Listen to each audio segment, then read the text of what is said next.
Bert, first of all, thanks so much for doing this. Really appreciate it. Talk a little bit about your history here in the Sydney area. Sydney area. Well, we've been here since 1992, and we came here for the boating. My wife and I lived in Vancouver, Tawasin, Delta area, for most of our lives. And the opportunity came up to get a job here. And so we jumped at that because we're in paradise as far as sailing is concerned. It truly is. I mean, the Sydney area, the Gulf Islands, Southern Gulf Islands, world renowned for the ability to get out and go outdoors, which is what this channel is all about. Talk a little bit about your introduction to sailing. Where did that come from? Okay, I grew up, my formative years were in the prairies where there was very little water. And my family moved out to Ladner, which is just south of Vancouver. And it's surrounded by water. So I was infatuated. So at age 14, I built my own little dinghy. My mother sewed up a sail out of muslin cloth because we didn't know what Dacron was back then. And I taught myself how to sail in the Fraser River, dodging freighters and tugboats. Had our first formative boat, a Balboa 20. Oh, this would have been 40 plus years ago. Introduced my wife to sailing. She's water adverse. And of course we had our daughter by then. And we sailed out of Captain's Cove Marina in the Fraser River for, well, that boat 1 year. We discovered that we really enjoyed what we were doing, so we bought a 25-foot O'Day named Dreamer.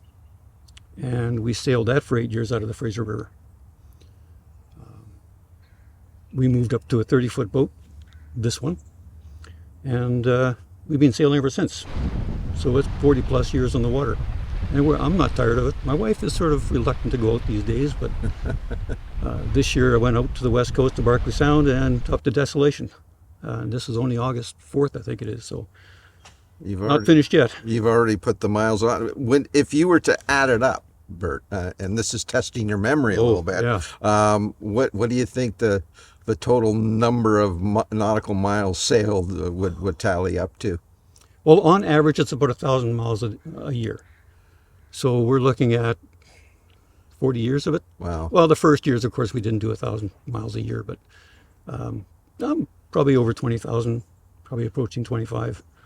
So somebody who maybe is kind of thinking of, as you say, living in paradise and enjoying what the West Coast and in particular the South Gulf Islands have to offer, what would be their first steps to get involved in something like this?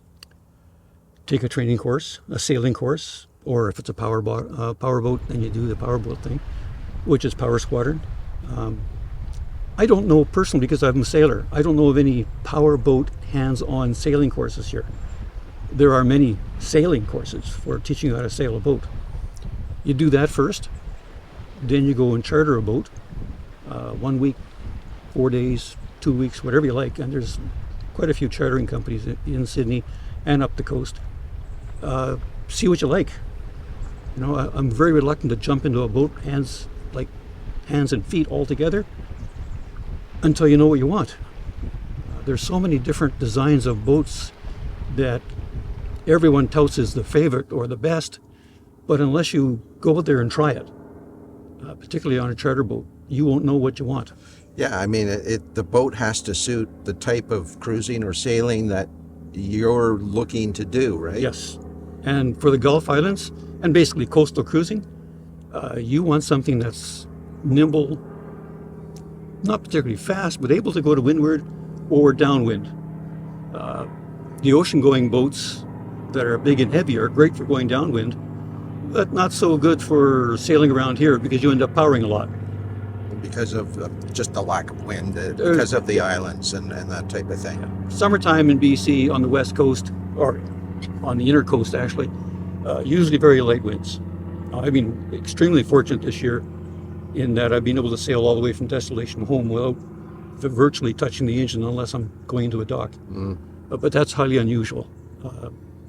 You know, I fueled up in Refuge Cove up in Desolation, and I still have 3/4 of a tank. Don't use a whole lot of fuel, don't carry a lot of fuel. So that's the nice part about sailing. Yeah, you've always got, I guess, as long as the wind's blowing, you got a mode of propulsion Yes. that's coming in free of charge, Yes. unlike guys like me that guzzle a couple of gallons, well, more than a couple. Yeah. I won't say, but the big 3208 cats, they do like their fuel, that's for sure. Bert, in terms of just local sailing here, what would be some of the sort of must visit places for folks coming out of Sydney? Oh, the most popular place is Montague Harbor on Galliano Island. And after that, it's whatever you think you want to do. If you want to go to docks, there's Poets Cove, a resort, nice pools. There's Port Browning, also a night pool, and excellent docks now that they've renovated. There's Otter Bay, again, a kid-friendly place with 2 pools. If you want to go and anchor, my favorite is Winter Cove on Saturn Island. Annette Bay on Prevost, and they're all, if you're there, you can't see civilization, right? Montague is a big marine park. There's lots of people, lots of houses, that sort of stuff, but the more remote places, and even here in Sydney, an hour away by boat, just outside of Swartz Bay is Portland Island, which is a complete marine island. Princess Margaret Marine Island, or Marine Park. And it's got 2 anchorages. Not well protected, but very remote feeling. You'll see the ferries go by, but that's about it. When we talk about boating, and you've used the word a couple of times now, popular areas, boating does seem to be, I don't know, increasing in popularity. Is that a positive in your mind, or is that a negative? The number of boats has certainly increased. Whether people are actually using the boats on a regular basis, I just came back from Desolation Sound the latter part of June, the first 2 weeks of July, and found it quiet compared to what I was used to or have been used to over the years. When we first went to Desolation in the early 80s, it was really packed with 30-foot size boats. These days you find the 40 plus boats up there. Is it busier? It's hard to say, depending on when you go. You don't want to be up there the last 2 weeks of July, the first 2 weeks of August, because that's when everyone else goes. Yeah. But outside those parameters, it's not bad. And yeah, there are more boats out here. We need more marine facilities, but that's really difficult to come by because of all the environmental issues. And the marinas that have been renovated, upgraded, have focused on the larger boats versus the 30-foot boat. So there are less spaces available for every boat because the 40-foot boat takes a lot more room than a 30-foot boat, or 40-foot plus boat takes a lot more room than a 30-foot boat. So is it busier?